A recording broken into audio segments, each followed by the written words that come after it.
प्रिय साथियों, आज मैं आपको ऐसे टॉपिक बताता हूं जो कि जीवन से जुड़ा हुआ है, जिसे कहते हैं जिंदगी किसकी। जिंदगी किसकी जानते हैं, बहुत ही इंपॉर्टेंट टॉपिक है कि हम जीवन को कैसे जिए, कैसे जीवंत बनाएं। उसी पर एक आपको पुरानी जो है सूफी कथा सुनाना चाहता हूँ। छोटी सी स्टोरी है। जानते हैं, एक घर में एक वाद्य यंत्र रखा था। वो बहुत दिनों से एक मकान के किनारे पर रखा हुआ था और घर के सब लोग धीरे धीरे कई पीढ़ियों से लोग उससे बजाना भूल चुके थे, क्योंकि वो जानते थे वो वेस्ट मटेरियल था, उस पर रखे रखे धूल जम रही थी। तो इसलिए उसकी उपयोगिता न समझ करके घर वालों ने सोचा कि यहाँ घर पर केवल ये जगह घेरे हुए है, इसको निकाल कर कहीं बाहर फेंक देते हैं। तो एक दिन घर वाले उसको विचार करके निकाल करके ले जाकर सड़क किनारे फेंक आए थे। तो संयोग से एक वहां से भिखारी गुजर रहा था।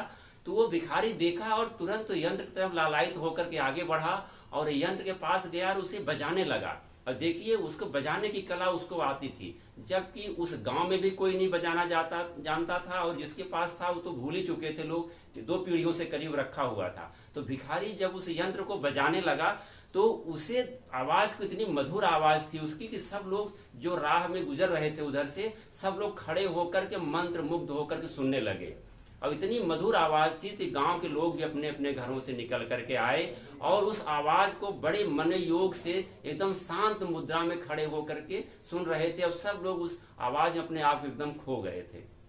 जब भिखारी यंत्र बजाना बंद किया तो जो जिसका यंत्र था, वो जिसने निकाल कर घर से फेंक दिया था, वो यंत्र को मांगने लगा, कहा ये यंत्र हमारा वापस कर दो। तो भिखारी ने कहा ये यंत्र आपका हो ही नहीं सकता, इस यंत्र उसी का हो सकता जो इसे बजाना जानता है।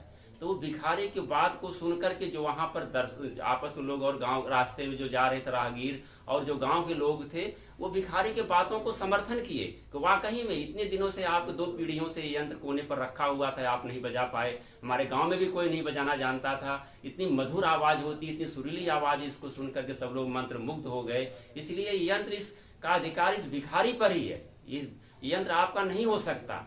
तो दोस्तों, इस कहानी का निचोड़ ये होता है, इसी प्रकार हमारी जिंदगी है। जिंदगी किसकी है, यानी जिंदगी उसी की हो सकती है जो इस जिंदगी को डूब करके, खूब गहरे डूब कर जीना जानता है।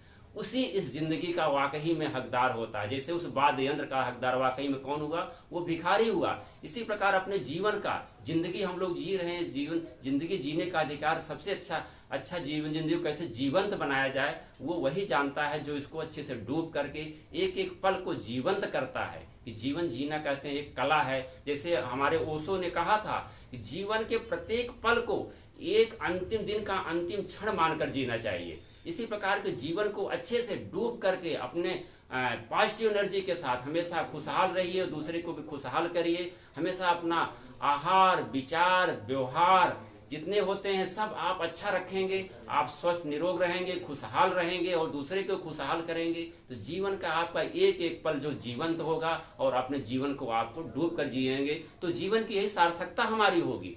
तो ये दोस्तों, ये बहुत ही इंटरेस्टेड कहानी है और जीने के लिए सभी लोग अच्छे से जीवन गुजारें और हमारी शुभकामनाएं हैं सभी लोग अपने जीवन को जीवंत बनाएं। इन्हीं वीडियो को समाप्त करते हैं। धन्यवाद, नमस्कार।